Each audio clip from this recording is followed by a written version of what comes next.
and fill the sky with screeches. And I hear the wind blowing across our beach and the surf. And I see that our fire has scorched the seaweed. That's the one, Paul said. The old woman stared at Paul, then, young man, as a proctor of the Bene Gesserit, I seek the Kwisatz Haderach, the male who truly can become one of us. Your mother sees this possibility in you, but she sees with the eyes of a mother. Possibility I see too, but no more. She fell silent, and Paul saw that she wanted him to speak. He waited her out. Presently she said, as you will, then. You'll deck that I'll grant. May I go now? He asked. Don't you want to hear what the Reverend Mother can tell you about the Kwisatz Haderach? Jessica asked. She said those who tried for it died. And I can help you with a few hints at why they failed, the Reverend Mother said. She talks of hints. She doesn't really know anything. And she said, hints then can be damned to me. She smiled and laughed, a crisscross of wrinkles in the old face. That is submit. She felt astonished. She was talking about such elementary things as tension within me. Did you think your mother had taught you nothing? That's a hint. We're not here to bandy words or quibble over their meaning, the old woman said. The willow submits to the wind and prospers until one day it is many willows, a war against the wind. This is the willow's purpose. Paul stared at her. She said purpose, and he felt the word buffet him, reinfecting him with terrible purpose. He experienced a sudden anger at her, fatuous old witch with her mouth full of platitudes. You think I could be this Kwisatz Haderach? He said. You talk about me, but you haven't said one thing about what we can do to help my father. I've heard you talking to my mother. You talk as though my father were dead. Well, he isn't. If there were a thing to be done for you, we'd have done it, the old woman growled. We may be able to salvage you. Doubtful, but possible. For your father, no. When you've learned to accept that as a fact, you've learned a real Bene Gesserit lesson. Paul saw how the words shook his mouth. He glared at the old woman. How could she say such a thing about his father? What made her so sure? His mind seethed with resentment. The Reverend Mother looked at Jessica. You've been training him in the way. I've seen the signs of it. I'd have done the same in your shoes and devil take those. Jessica nodded. Now I caution you, said the old woman, to ignore the regular order of training. His own safety requires no voice. We already have a good start, but we both know how much more he needs. And that takes strength. She stepped close to Paul, stared down at him. My young human, I hope you make it. But if you don't, well, we shall yet succeed. Once more she looked at Jessica, a flicker sign of understanding passed between them. Then the old woman swept from the room, her robes hissing, with not another attractive food. The room and its occupants already were shut for her face. But Jessica had caught one glimpse of the Reverend Mother's face as she turned away. There had been tears on the seamed cheeks. The tears were more unnerving than any other word or sentence that had passed between them this day.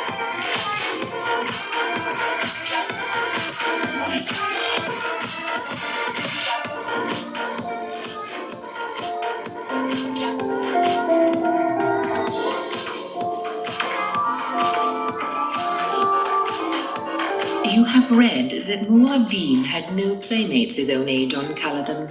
The dangers were too great. But Muad'Dib did have wonderful companion teachers.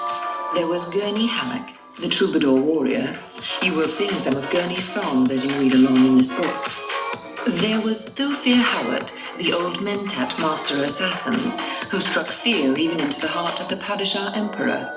There were Duncan Idaho, the sword master of the Ginnars, Dr. Wellington Huey, a name black in treachery but bright in knowledge, the Lady Jessica, who guided her son in the Bene Gesserit way, and of course the Duke Leto, whose qualities as a father have long been overlooked. From A Child's History of Muad'Dib by the Princess Irulan. Thufir Howard slipped into the training room of Castle Caladan, closed the door softly. He stood there a moment, feeling old and tired and storm-leathered. His left leg ached where it had been slashed once in the service of the old Duke. 3 generations of them now, he thought. He stared across the big room, bright with the light of noon pouring through the skylights, saw the boy seated with back to the door, intent on papers and charts spread across an L table. How many times must I tell that lad never to settle himself with his back to a door? Howard cleared his throat. Paul remained bent over his studies. A cloud shadow passed over the skylight. Again, Howard cleared his throat. Paul straightened, spoke without turning. I know. I'm sitting with my back to a door. Howard suppressed a smile, strode across the room. Paul looked up at the grizzled old man who stopped at a corner of the table. Howard's eyes were 2 pools of alertness in a dark and deeply seamed face. I heard you coming down the hall, and I heard you open the door. The sounds I make could be imitated. I'd know the difference. He might at that, Howard thought. That witch mother of his is giving him the deep training, certainly. I wonder what her precious school thinks of that. Maybe that's why they've sent the old proctor here to whip our dear Lady Jessica into line. Howard pulled up a chair across from Paul, sat down facing the door. He did it pointedly, leaned back and studied the room. It struck him as an odd place suddenly, a stranger place with most of its hardware already gone off to a racket. A training table remained and a fencing meadow with its crystal prisms quiescent. The target dummy beside it hatched and hatched, looking like an ancient foot soldier maimed and battered in the war. There stand I, Howard thought. Thufir, what are you thinking? Howard looked at the boy. I was thinking we'll all be out of here soon and likely never see the place again. Does that make you sad? Sad? Nonsense. Parting with friends is sadness. A place is only a place. Howard glanced at the charts on the table. And Arrakis is just another place.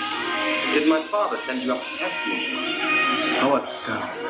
The boy had such observing ways about him. He nodded. You're thinking it'd been nicer if he'd come up himself, but you must know how busy he is. He'll be along later. I've been studying about the storms in Arrakis. Storms? I see. They sound pretty bad. It's too cautious a word. Bad. Those storms build up across 6,000 or 7,000 kilometers of flat land. Speed on anything that can give them a push. Coriolis force, other storms, anything that has an ounce of energy in it. They can blow up to 700 kilometers an hour, loaded with everything loose that's in their way, sand, dust, everything. They can eat flesh off bones and etch the bones to slivers. Why don't they have weather control?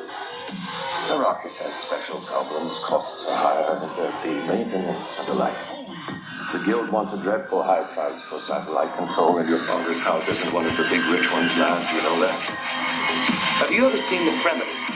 The lad's mind is darting all over today, Howard thought. Well, like as not, I've seen them. There's little to tell them from the folk of the graven and sing.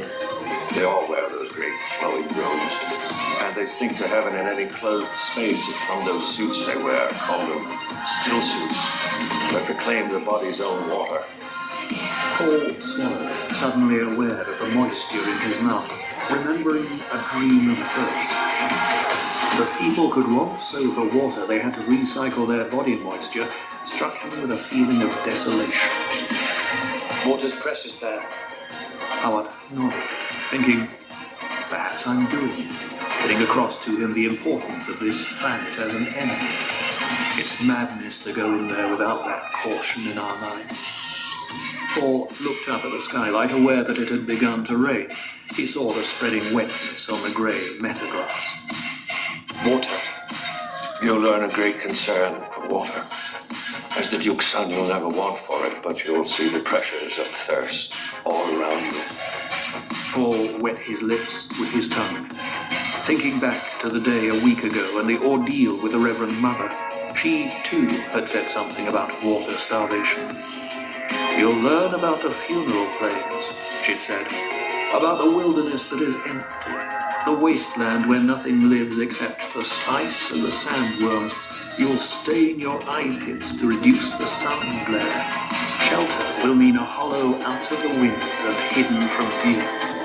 You'll ride upon your own 2 feet without doctor or ground car or mount. And Paul had been caught more by her tone, sing-song and wavering, than by her words. When you live upon Arrakis, she had said, follow, the land is empty. The moons will be your friends, the sun your enemy. Paul had sensed his mother come up beside him, away from her post guarding the door. She had looked at the Reverend Mother and asked, do you see no hope, your Reverence? Not for the father. And the old woman had waved Jessica to silence, looked down at Paul. Grave this on your memory, lad.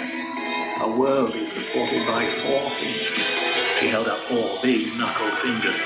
The learning of the wise, the justice of the great, the prayers of the righteous, and the valor of the brave. But all of these are as nothing. She closed her fingers into a fist. Without a ruler who knows the art of ruling, make that the science of your tradition. A week had passed since that day with the Reverend Mother. Her words were only now beginning to come into full register. Now, sitting in the training room with Thulfir Howard, Paul felt a sharp pang of fear. He looked across at the Mentat's puzzled frown. He seems to be getting over it, Howard thought. But that old witch frightened him. Why did she do it? Thulfir, will Arrakis be as bad as she said? Nothing could be that bad. Howard forced a smile. Take those Fremen, for example, the renegade people of the village. By first approximation analysis, I can tell you there are many, many more of them than the Imperium suspects. People live their lives, great many people. They hate Harkonnens with a bloody passion. You must not breathe a word of this land. I tell you only as your father's helper.